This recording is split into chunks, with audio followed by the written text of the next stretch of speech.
Well, that's interesting. To change or replace the wiring, you have to take the whole thing apart.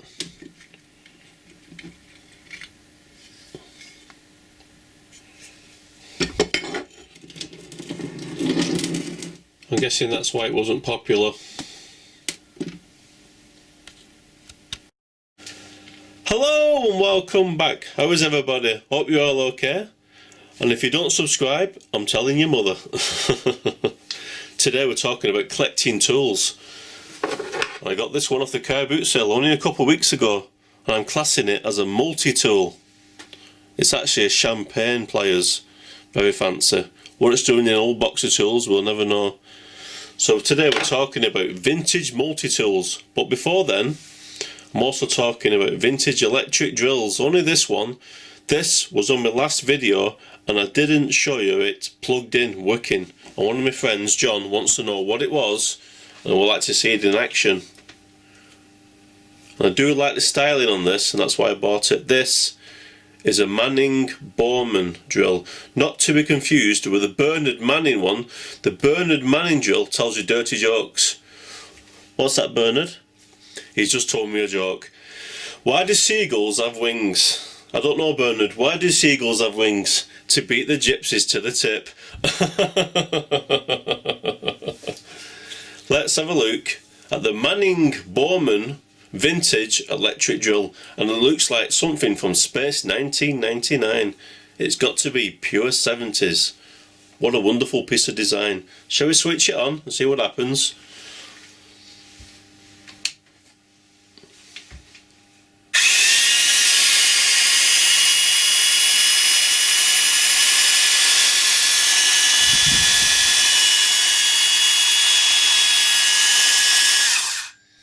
Luckily this one works.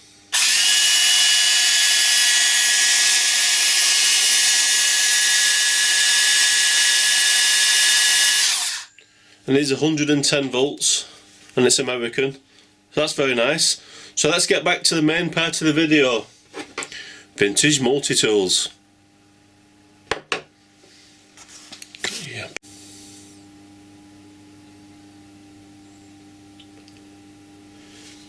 Vintage multi-tools. These are champagne pliers, and I didn't know until I was told. But I'd never seen one with a brush on the end before, so I'm classing that as a multi-tool. And this gets me started on my collection, which I'm going to show you in a minute.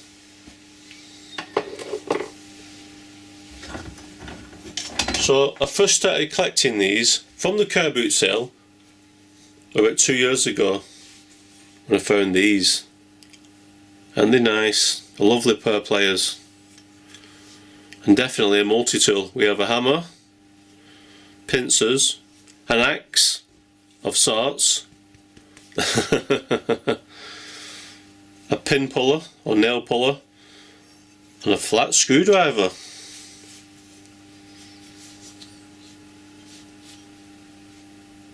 Very nice. And recently on eBay I've got the better model. I think these are a copy. The proper ones are German. And much nicer. You can tell these weren't found at a car boot sale. These have been looked after. And it's a much crisper and a better feeling tool. And also this one does have some diamonding on the back. I don't know if you can see it. There we go. Where the other one doesn't. This is made by Style, I think that's how you pronounce it. So they're good, they're nice. They're nice multi-tools then, I'm very happy with them. I did get another one off the car boot sale, but this is a very cheap copy. I've got to stop buying these now. This is much bigger and generally poorer put together. The other two have screws in. This one is riveted and it just doesn't feel right, and it's much bigger.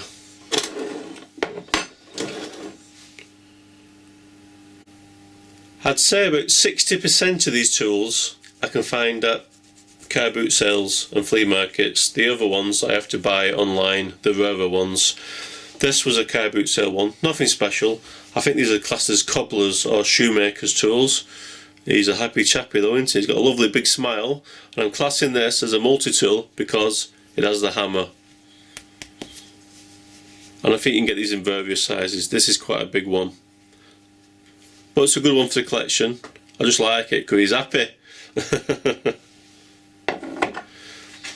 The next one, this was definitely an eBay find, and it's a Ulitex made in England, and it's a beauty, quite heavy, and it's seen a little bit of action in its time.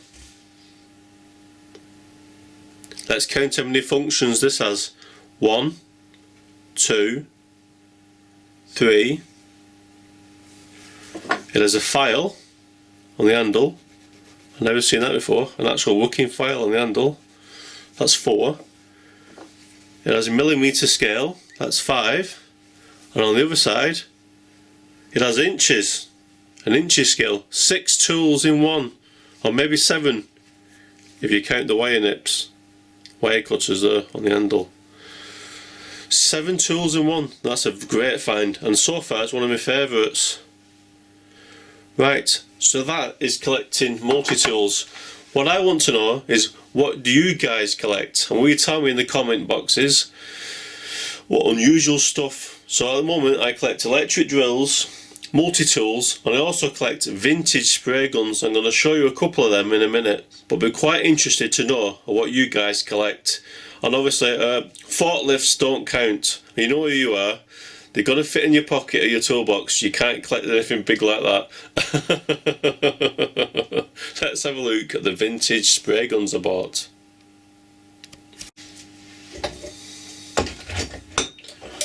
I don't even know why I picked these things up, but they're cheap. This was a £5.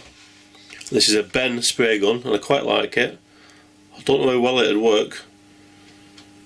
Maybe I'll get to spray a car with it one day. I just like the action. I've seen better days, obviously. I did like the action. Right, let's move on.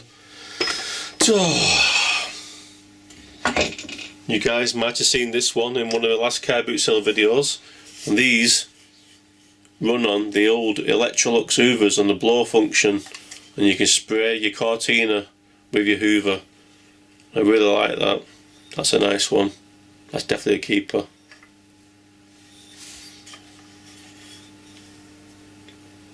And now, my latest acquisition, I've got myself a vintage electric spray gun.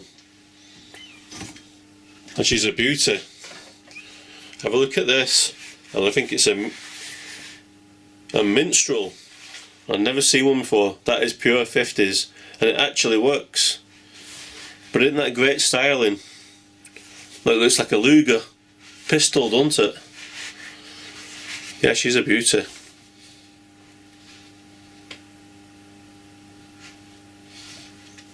What a survivor. I bet there's not many of these kicking about. Should press the trigger, see what happens. I think it works. Let's have a go. Oh yeah, I love that noise. That takes me back.